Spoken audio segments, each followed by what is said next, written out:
የአደባባይ ሰዎች እንደኛው ሰው ናቸውና የምንጋራቸው ማንነት፣ አኗኗር፣ ጠባይ ወዘተ እንዳለ ሁሉ ወጣ ያለ ያልተለመደ አንዳንዴ ጥርስን የሚፈታተን አንዳንዱ የሚያሳዝን አንዳንዶቹ ጉድ የሚያስብል በዘመኑ አማርኛ አፍን በእጅ የሚያስጭን ወይም ጆሮን ጭው የሚያደርግ ሊሆን ይችላል። ከሜዳ እስከ ጓዳ ያለው ህይወታችን ለየቅል ነው። በዛሬው ዝግጅት የአይዛክ ኒውተንን ጓዳ በስሱ እናንኳኳለን። አብራችሁን ቆዩ። በአውሮፓውያኑ የዘመን አቆጣጠር በ1642 ዓመተ ምህረት ጣሊያናዊው ጋሊሊዮ ጋሊሌ የምድር ቆይታውን አጠናቆ ወደማይቀርበት ሲሄድ፣ እንግሊዛዊው አይዛክ ኒውተን ደግሞ በእንግሊዝ ምድር ልክ እንደ ክርስቶስ ዲሴምበር 25 ከነቃጭሉ ዱብ አለ። ሁለቱም በሳይንስ ዘርፍ ያበረከቱት አስተዋጽኦ የላቀ ነውና መተካካት እንበለው ይሆን? ከመወለዱ ከ3 ወር በፊት ስለሞተ ወላጅ አባቱ የልጁን የኒውተንን አይን ለማየት አልታደለም። 9 ወር ሳይሞላው ስለተወለደ ወዲያውም እንደ ስለት ልጅ የጤና እክል ስለማያጣው ስጋቱ ሁሉ ይሰነብት ይሆን የሚል እንጂ አድጎ ስመጥር ሳይንቲስት ይሆናል ብሎ የጠበቀ አልነበረም። የገበሬ ልጅ ስለነበረ በዘመኑ አባቱን ተክቶ ገበሬ እንዲሆን የወላጅ እናቱ ምኞት ነበር። ብላቴናው ኒውተን ግን አሻፈረኝ አለ። የልጁን ብሩህ አእምሮ ቀድሞ የተረዳው የትምህርት ቤቱ ርዕሰ መምህር የነበረው ሄነሪ ስትሮክ ያልተዘመረለት የሳይንስ ትልቅ ባለውለታ ነው። በጊዜው ለኒውተን እናት እንዲህ ነበር ያለው: ይህን ልጅ ገበሬ ማድረግ መላ ዓለምን መጉዳት ነው። ይህን ብሎ በጊዜው ኒውተንን ጥጃ ከመጠበቅና እርፍ ከመጨበጥ ገላገለው። ዓለምንም ከሳይንስ ዕውቀት ድርቀት ታደጋት።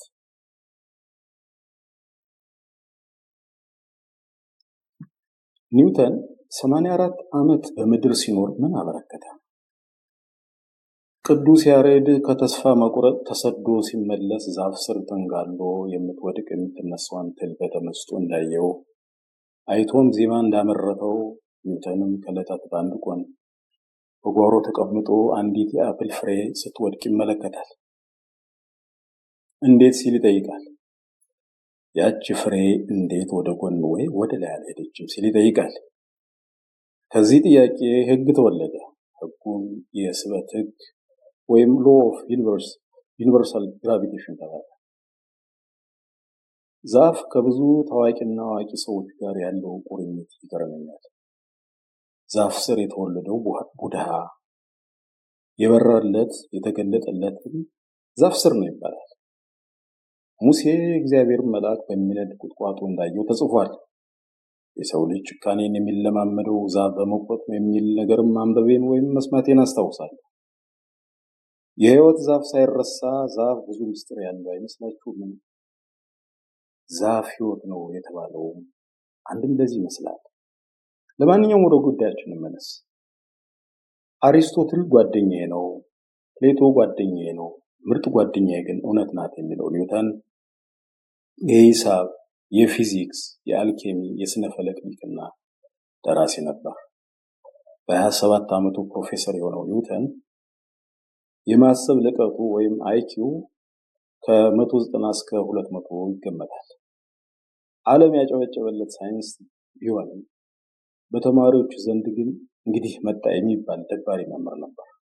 እንዲያውም አንዳንድ ጊዜ ሁሉም ተማሪ ክፍለ ጊዜውን የሚቀጣበት መምህር ቢኖር ኒውተን ነበር።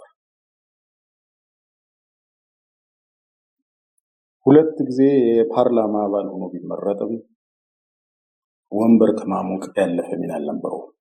ብቸኛ የተናገረው ቁም ነገር የፓርላማውን አስተናባሪ እባክህን መስኮቱን ዝጋው የሚል ነበር።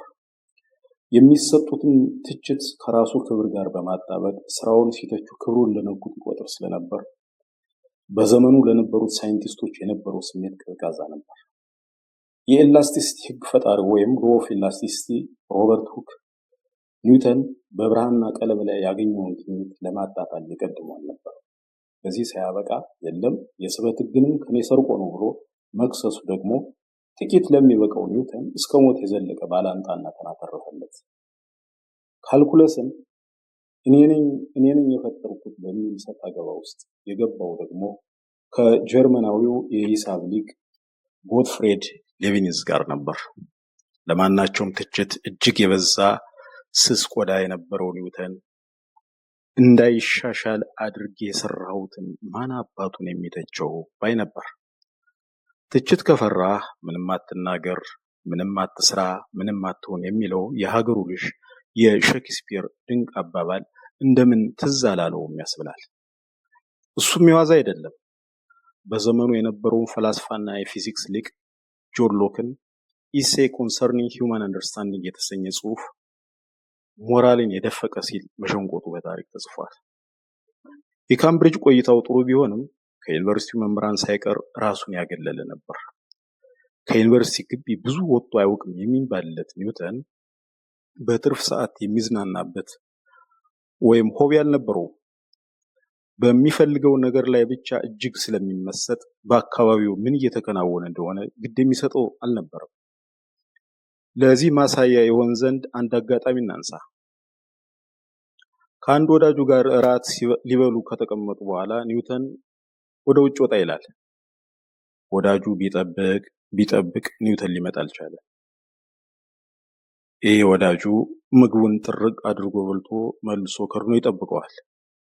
ይህኔ ኒውተን ክዳኑን አንስቶ ሲያይ ምግብ የለም። እራት ያልበላው መስሎኝ ነበር፣ ለካ በልቻለሁ ነበር ያለው። ምሳ ለመብላት ወደ ካፌት ስለማይሄድ ምግብ ክፍሉ ድረስ ይሄድለት ነበር። ይሁንና ስራው ላይ ከተቸከለ ስለማይነሳ ለምሳ የተላከው ምግብ ራት መሆኑ የተለመደ ነበር። እንግዳ ገብዞ ወደ ቤቱ ካመጣ በኋላ እንግዳውን ረስቶ ለሽ ብሎ ሊተኛ ይችላል።